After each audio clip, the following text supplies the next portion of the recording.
Makita nimo ang usa ka lalaki nga nagwali sa higad sang suba sa Jordan. Nahibalo ka ba kinsa ni? Siya mao ang anak nga lalaki ni Elizabeth nga paryente ni Maria nga inahan ni Jesus. Siya ginatawag nga John the Baptist o Juan Bautista. Yan sila. Ako si Thanos. Ako si Mama Amor. Bisaya for Kids! Woohoo! Ang pagbautismo kang Jesus. Sa wala pa'y padala sa Diyos si Jesus nga manluluwas, usa ka mensahero ang niabot aron sa pag-andam sa dalan alang kaniya ang gipadala sa Ginoo. Si Juan nag-andam sa dalan alang kang Jesus. Nagsulti sa mga tawo sa pagtalikod sa sala ug pagpabautismo.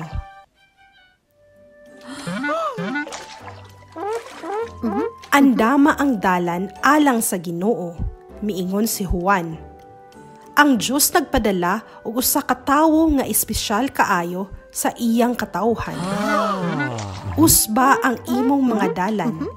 Likayi ang daotang mga butang nga imong nabuhat.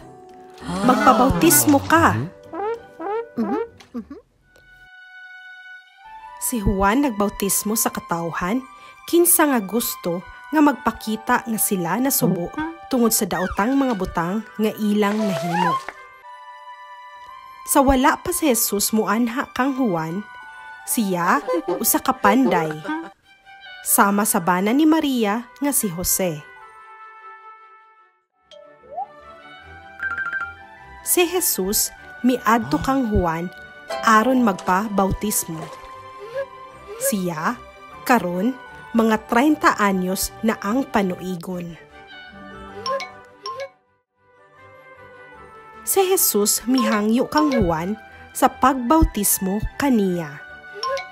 Apan si Jesus wala gayoy nabuhat bisan unsang daotan nga butang. Busa, nganong gusto man siya magpa-bautismo?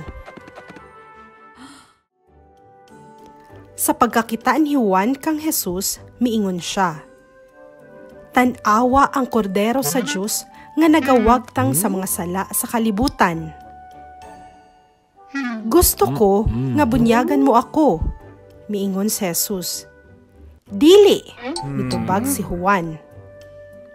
Miingon si Jesus, "Kinahanglan ko nga bunyagan nimo. Salig ka nako.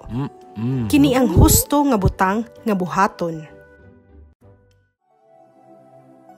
Samtang si Juan nagbautismo kaniya, ang Diyos nahimuot niini.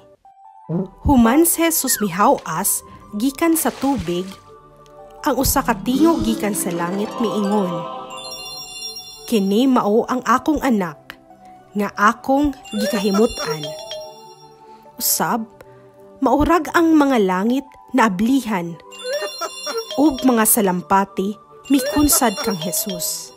Kini maurag salampati kun tan-awon, apan sa pagkatinuod, kini mao ang balaang espiritu sa Dios. Salamat sa pagtan-aw. Sa sunod, atong makatunan ang mahitungod sa pagtintal ni Satanas kang Jesus. Mga bata, nabautismuhan na ba mo? Ang pagbautismo nagsimbolo sa paghugas sa mga sala. Ang bautismo nagsimbolo sa bag-ong kinabuhi diha kang Kristo. Nagpakita kini nga gusto nila nga magsaulog sa usa ka bag-ong kinabuhi diha kang Kristo ug mopasalig kang Jesus sa publiko.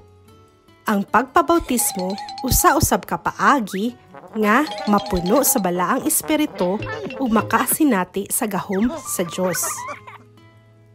Para may baw-an nako nga gusto nimo nga magpadayon ko sa paghimo og mga video, palihog i-share ug i-like kini. Palihog suportahi ang mga Bisaya contents sa YouTube. Kita-kita ta sa sunod!